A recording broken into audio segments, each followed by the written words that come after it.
Hi guys, Paul here from PABrewNews. Welcome you to another Homebrew Wednesday. This, I know you can't tell by the label, is my pumpkin ale brewed beer. The one that you've been asking for. I know that you thought the pumpkin ale was pretty cool, and I will do some more pumpkin ales later in the future, aging them in pumpkins. I just have to get the nice mix right. The base beer that I used, I've had the base beer aged on some rum with some more spices in it, and I just didn't care for it. We'll see how this turned out. This is my boo juice, as it's called, after the little drink that Typo Negative used to brew up on stage and hand out to the fans back in the day. That's why I named it boo juice. So anyway, here we go.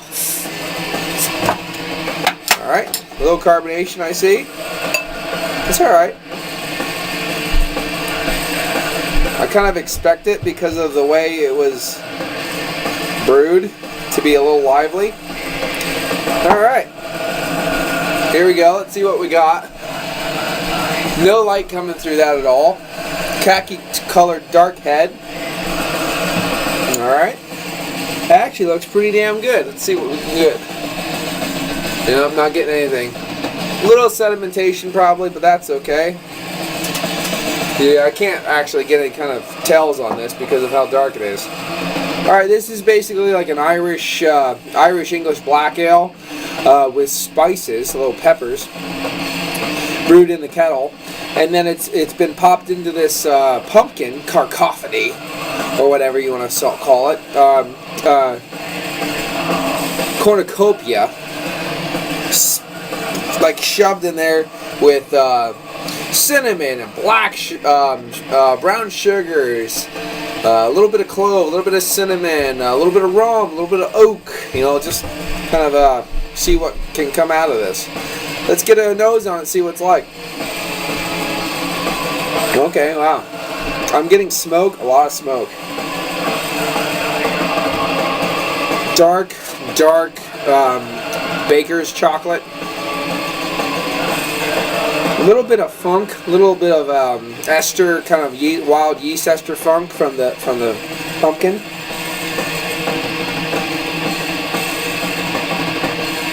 It's interesting. It's got kind of like it's got like real dark burnt notes from the oak, smoke, yeast esters from the pumpkin, kind of a wild tinge to it. Plus, you get some of that chocolate. A little bit of an off smell too. I don't know how to. It's a wild smell, kind of like. It's not really unpleasant. It just reminds me of something, kind of like.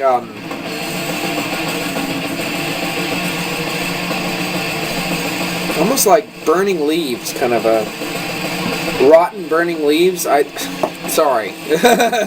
But let's give it a taste, see what we think about it. Cheers. It looks nice in the glass, I think, personally. I think it looks pretty nice.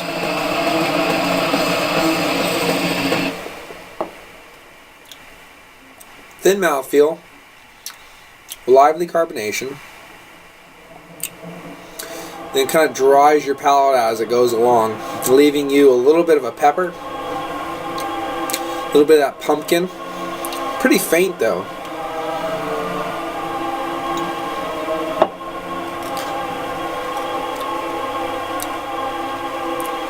A little bit of earthiness. A little bit of that chocolate in there in the background, way in the back though.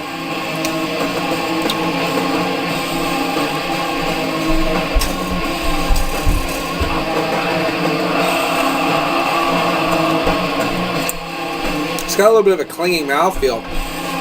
Not a lot of flavors going on. Again, my ales have been finishing super, super low. Like all the sweetness just completely dissipates out of the whole ale. And I do not know why. These things work all the way fucking down to 1.000. I mean dead. Water. I don't know why. I'm going to add lactose to the next batch to try to bump up the overall sweetness. I'm just going to have to. You know what almost has a This almost smells like a burning, kind of a burning rubber in the background. I know there's some ale, some wines and stuff that people think that's a good thing, but me, I'm not really too into it.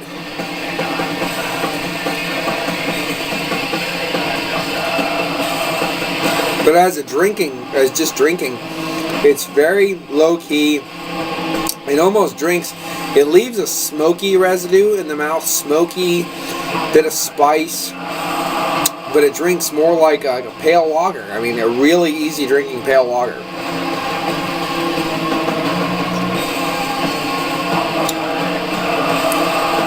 Yeah, I think people who are just used to like very pale lagers get a bit of a roast in there. Easy drinking. Of course, the smell, you know, that kind of like hearty smell, and that lingering kind of floral rum smokiness, earthy bitterness.